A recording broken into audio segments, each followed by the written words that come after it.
2024年12月，一艘俄羅斯貨輪在地中海离奇沉没，而且這艘普通貨輪居然有2艘軍艦護航。最詭異的是，這次事故確認是人為，但全世界沒人能知道是哪支特戰部隊的戰機。與此同時，這一年俄羅斯第一次向朝鮮求援，那個曾經親手養出朝鮮工業體系的超級大國，如今卻開始靠朝鮮的炮彈維持前線戰爭，甚至連朝鮮士兵都被直接送進了俄羅斯戰場。曾經被蘇聯輸血的朝鮮反過來開始給俄羅斯輸血，歷史正在倒轉。問題來了，那艘貨輪上有什麼東西？出手的那支神秘部隊究竟是誰？這一切又和朝鮮與烏克蘭有什麼關聯？很多人一直以為朝鮮和俄羅斯是天然盟友，但實際上這兩個國家之間一直有一本沒翻過去的舊賬。冷戰時期，蘇聯才是真正的大哥，朝鮮工業化最重要的能源、機械、技術幾乎都來自莫斯科。那時候蘇聯看朝鮮更像是在看一個需要長期供養的小弟。但問題是，後來蘇聯崩了，90年代莫斯科自己都快活不下去了，於是莫斯科做了一個非常現實的決定，停止援助。不僅不再白送，以後連貿易都必須用硬通貨結算。這個突然斷供直接把朝鮮推進了最困難的一段時期，也就是後來外界熟知的苦難行軍。從那時候開始，平壤其實已經意識到一件事，俄羅斯的承諾並不可靠。而在此後的多年裡，雙方關係也始終非常微妙。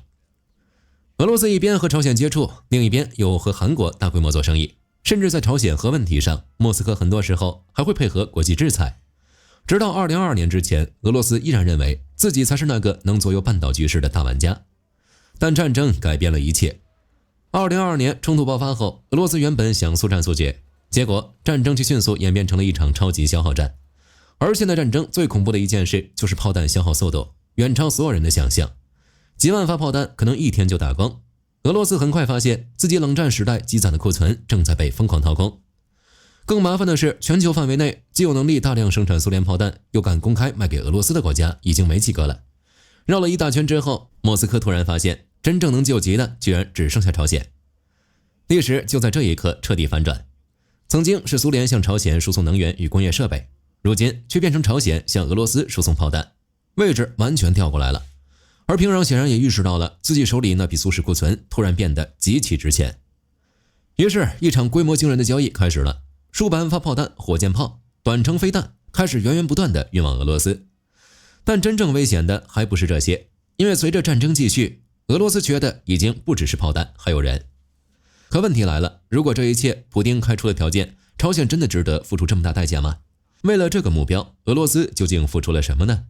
地中海沉沒的神秘貨輪究竟是怎麼回事呢？如果金正恩只是為了換糧食或者賺外匯，那麼他根本沒必要冒着軍隊體系動搖的風險，把成建制部隊送上歐洲戰場。這意味着真正的交易籌碼從來不在表面。朝鮮真正盯上的是俄羅斯在戰爭壓力下逐漸鬆動的技術封鎖，尤其是那些長期被嚴格限制出口的戰略級技術。進入2026年之後，這種趨勢開始越來越明顯。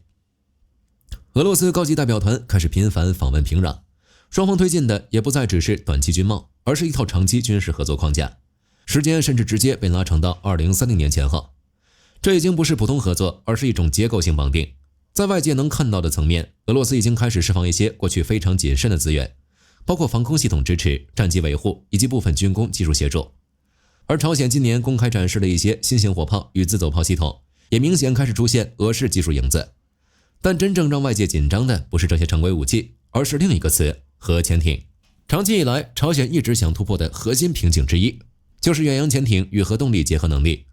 如果这一潛艇成型，整個東北亞海上安全結構都會被改寫。而俄羅斯恰好掌握着相關領域的成熟技術，於是一種更加危險的猜測開始出現：雙方的技術交換是否已經進入更高敏感領域？這種猜測最早可以追溯到2024年那一場詭異的海上事故。那年12月的地中海，一艘名為大熊座號的俄羅斯郵輪發生嚴重爆炸，隨後沉沒。事情真正詭異的地方在於，這艘船的航線與貨物申報都非常反常。運單上白紙黑字的寫着，它要從波羅的海出發，開到俄羅斯遠東的海參崴。貨艙裡裝的是起重機、下水道人孔蓋和一些空貨櫃。這就很不合理了。運幾車人孔蓋和空箱子，為什麼不走安全又便宜的西伯利亞大鐵路，非要繞大半個地球，走一條到處都是北約監視船的歐洲遠洋航線？更反常的是，這艘滿載人孔蓋的貨輪旁邊竟然跟着2艘全副武裝的俄羅斯軍艦，一路進行貼身護航。12月23號中午，這艘船的右側機艙突然接連發生3次猛烈爆炸，2名船員當場死亡。西班牙的海上救援隊第一時間把幸存者撈上來，旁邊的2艘俄國護航軍艦立刻拉響戰鬥警報，強行封鎖了事發海域，嚴厲警告所有靠近的民用船只離開。隨後，水底下傳出4聲悶響的連環爆炸，這種典型的毀屍滅跡操作，直接把欲蓋彌彰寫在了海面上。面對西班牙當局的嚴厲盤問，被救上來的俄國船長心理防線崩潰，最終吐露了一個驚天大秘密：這艘船真正的目的根本不是海参崴，而是朝鮮的羅先港。至於貨艙裡装的那些所謂的人孔蓋，實際上是2套專門給核潛艇量身定做的核反應爐核心零組件。這口供一出來，各路情報機構全炸鍋了。美國空軍專門用來偵測核輻射的 WC-135 核嗅探犬偵察機緊急升空，連續2次朝低空飛越沉船海域去收集大气樣本。後來北約的調查人員利用深潛設備去看了殘骸，發現船體治水線下面有一個50公分左右的精確破洞，而且金屬邊緣是向內彎曲的。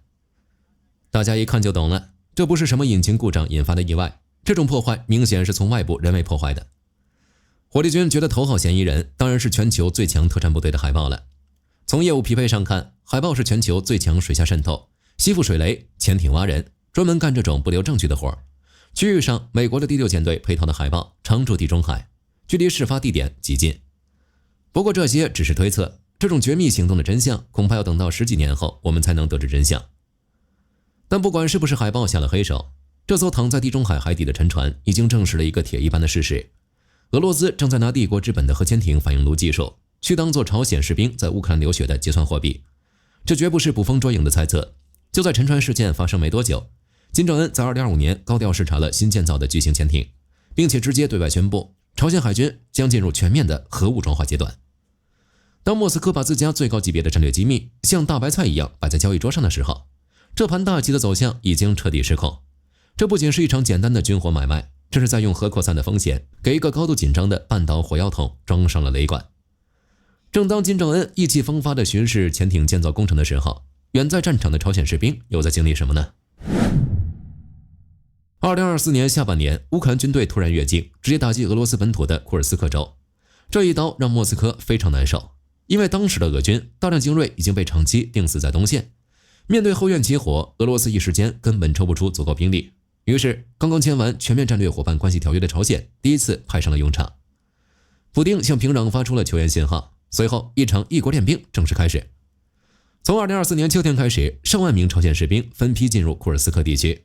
很多人一開始以為這些人只是普通田線部隊，但很快外界發現不對勁了，因為其中相当一部分來自朝鮮人民軍第11軍團，也就是外界熟知的暴風軍團。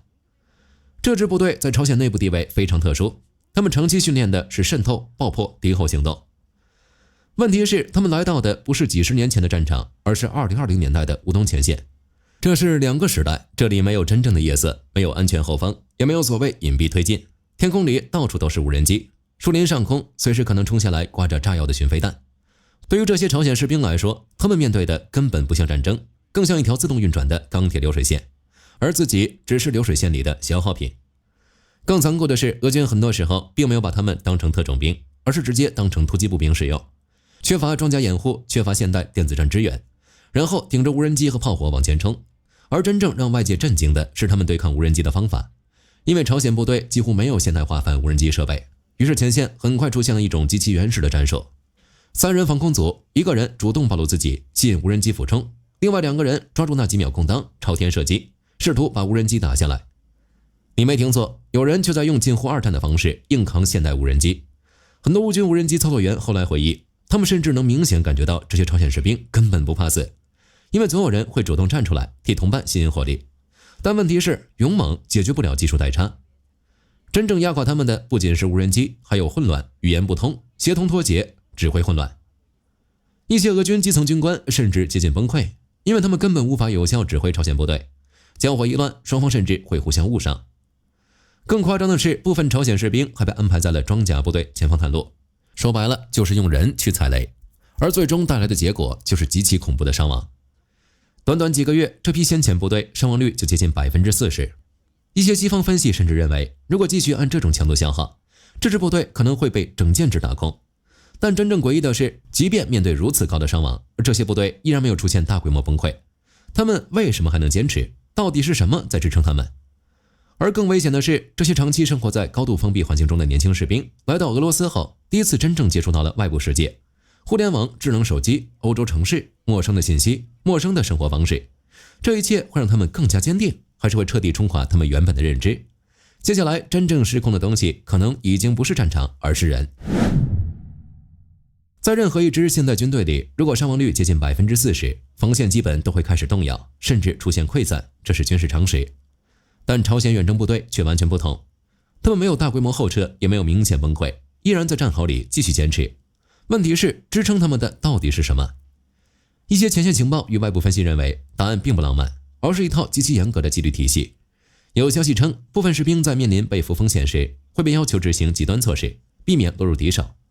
這種規則在戰爭中並不罕見，但它帶來的心理壓力卻極其沉重，因為它幾乎壓縮掉了生存選擇。一些烏軍士兵後來回憶，他們面對的不像普通士兵，更像一種被高度紀律化的作戰機器。而到了2026年前後，平壤方面也開始不斷強化一種官方敘事，這些海外參戰人員被包裝成榮譽象徵，通過公開活動與紀念工程，不斷強化一種國家意志。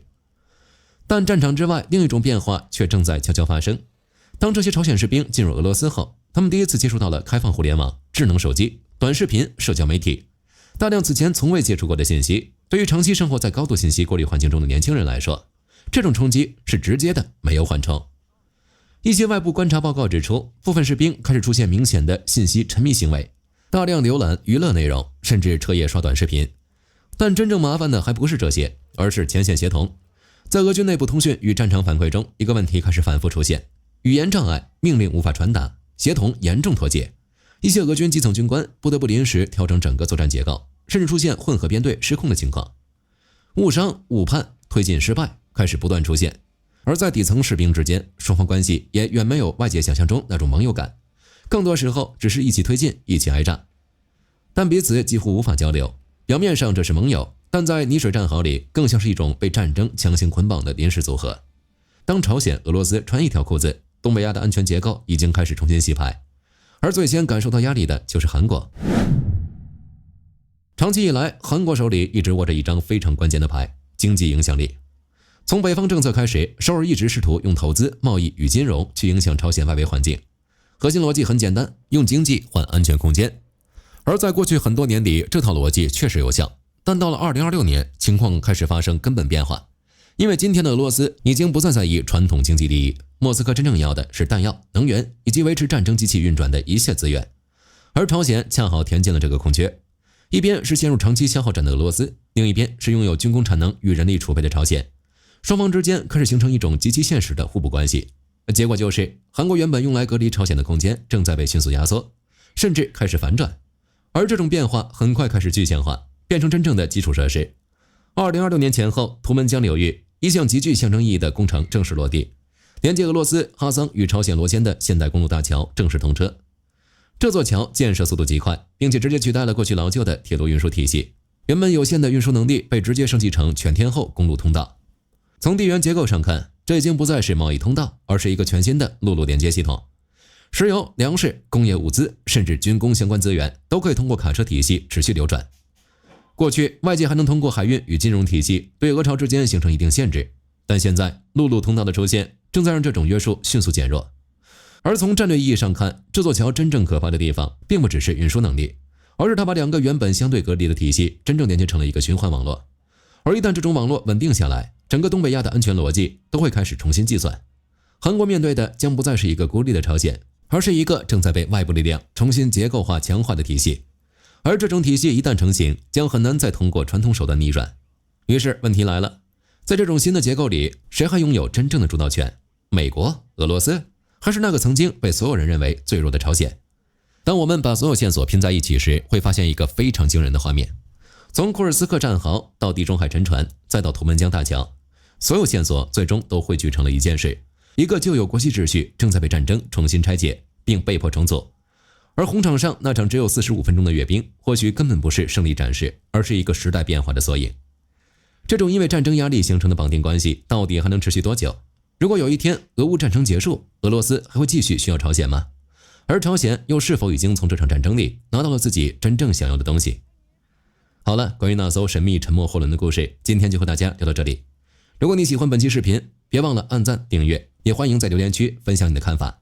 你認為貨輪的沉沒是海豹幹的嗎？我是火力軍，我們下期再見。